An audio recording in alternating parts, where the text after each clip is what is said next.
Take two. I was gonna take you guys along because there's not much to do in the winter. So you can see my dog in the bottom corner. His favorite pastime is licking windows. This isn't the biggest cab in the world.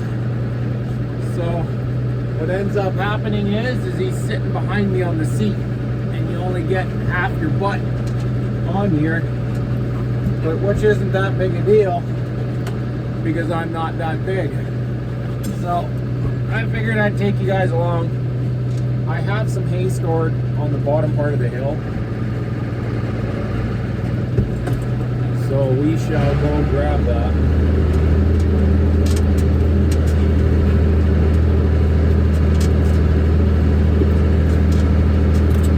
I haven't been making a lot of videos, and I told myself this year, not much for New Year's resolutions, but I told myself I'd try and make more of them. All it takes is a little bit of messing up with camera work and a little frustration, and you want to stop making these things so fast. I'm pondering getting on TikTok, even though I don't really like it, but I will do it for the clips because it does seem to help you reach a bigger audience. But we're just in a little bit of a spring thaw. It's kind of funny. It's almost like we're in Alberta because we're getting little mini Chinooks. This is the end of January here, I think the 31st. So, time will tell. Time will tell. But I figured it's a nice enough day to just to grab bales, and then I have two gates that I'm going to place in. They're standing gates. I'm hoping that'll allow me to sort cattle easily without a lot of help.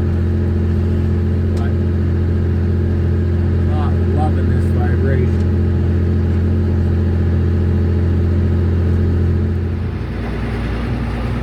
So one thing you could do with these smaller forks is if you kind of focus and you place them right in kind of the outer center of two bales. You can do this once I put the four-wheel drive on. If your tractor's big enough, you can do that. Pick them up and you have two bales. Save you carting a lot of freaking bales.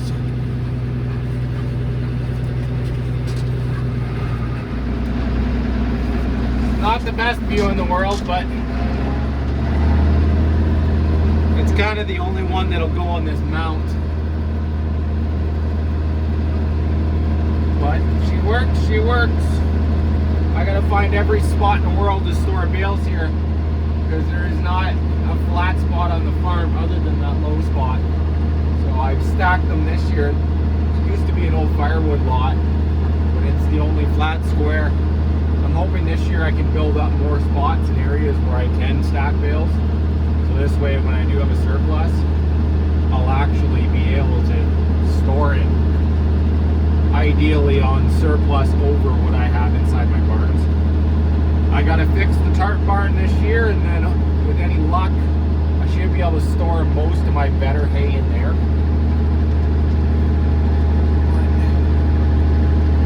That is the plan. Nice thing about this place is in the winter nobody goes down these side roads, so I can usually be all by myself other than the snowplow guy, and it makes it a whole lot easier for moving bales because there's something around tractors where people start acting erratic and they start doing things you can't really predict, like swerving in front of the vehicle when you can't see with bales, or they think you're going too slow so they're going to NASCAR in front of you, and that's never fun. So, yep. It always gets slower in the winter. I got a couple things this year that I want to get done. Whether they end up happening before planting is another thing. I'm experimenting with getting GPS on the corn planter because this year I'm doing corn in all my fields. And experimenting with that, but I haven't really hooked it up yet. It's going on an older tractor, so it's going to be some tinkering, not only for setting it up because it's not going to be as plug and play, but for the wiring alone is going to be a royal pain in the butt. But 'tis the grapes. But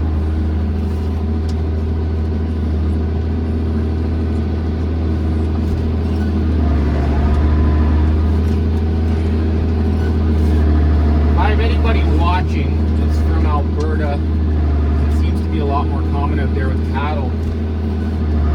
If you don't wrap alfalfa hay, do you guys find that you have issues with bloat? I got told that the acid that causes bloat doesn't really have as much effect if it's wrapped, but I was finding, not so much in my pin scours, but in my Herefords that are still there, not ideally my Anguses, I'm assuming, because they're very close in genetics. I was concerned with bloat, but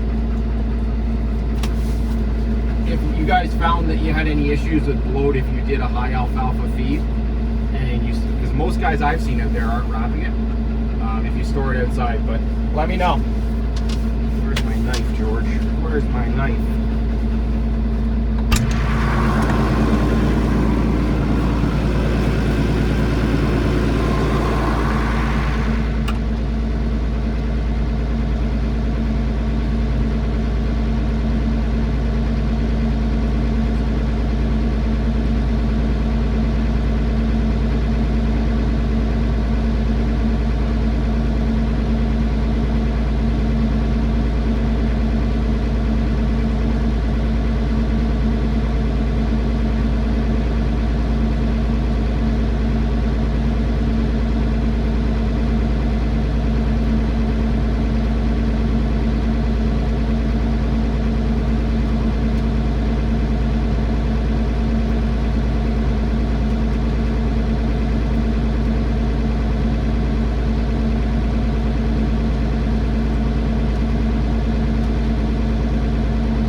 Dog head halfway through.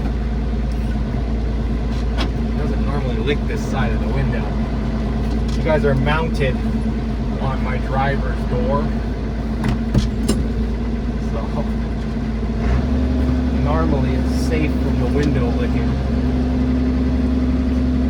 But clearly not today.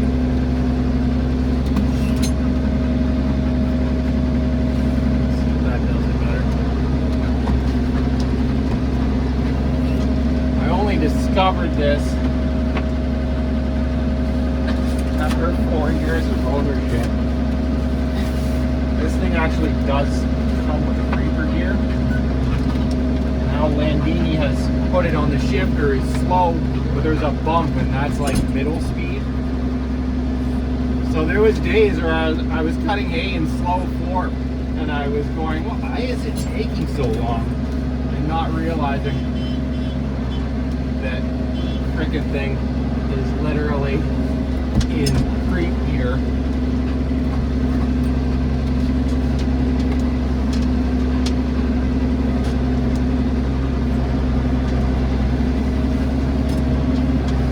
I don't have any babies, but I'll tell you one thing that's super freaking annoying that happens all the time.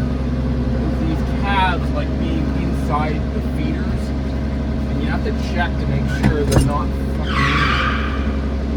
Because it's very easy to crush a calf and not realize you did until it's too late.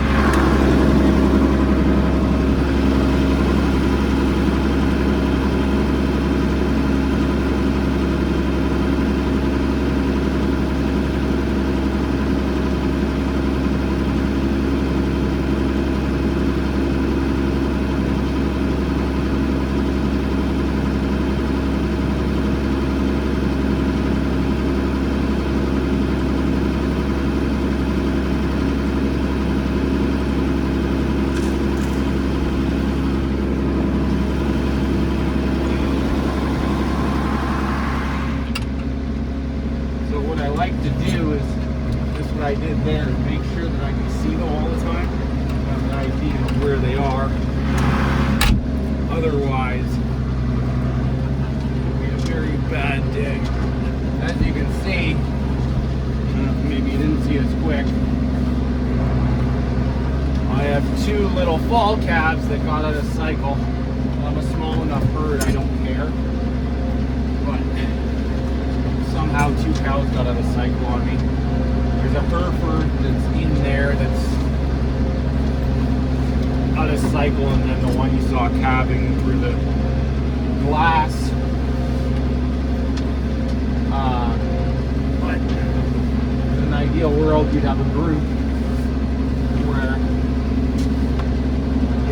where you basically have them all in one group, so that when a buyer came in, you had a large group to buy. But until I increase the herd, it isn't as big a deal. As long as they're coming out happy and healthy, I don't care as much.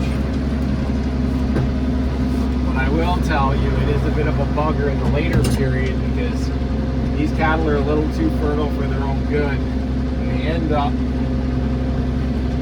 getting bred too young if you're not careful. So you have to really watch when they get weaned.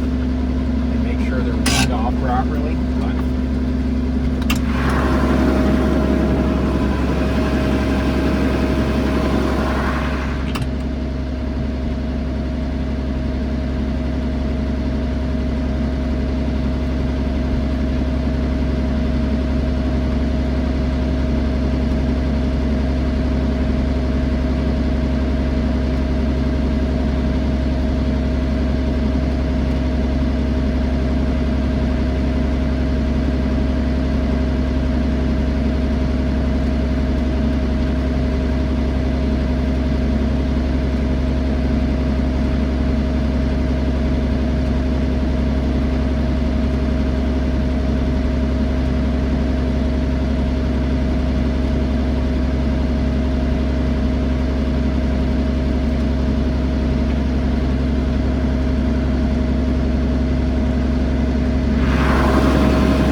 share the seat. Mr. Seatball. Yeah, Mr. Seatball.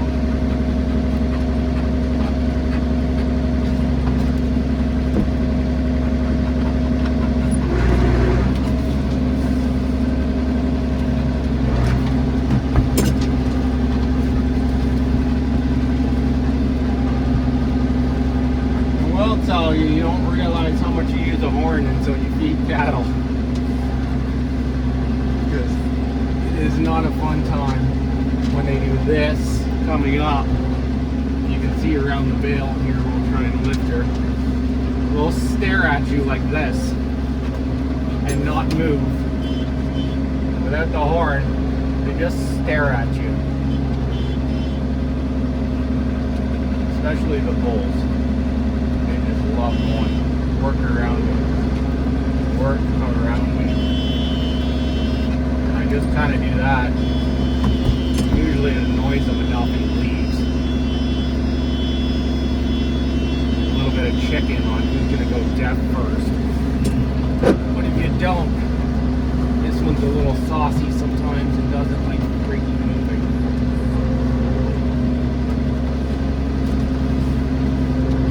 game that's been a new one is you can see those two Anguses.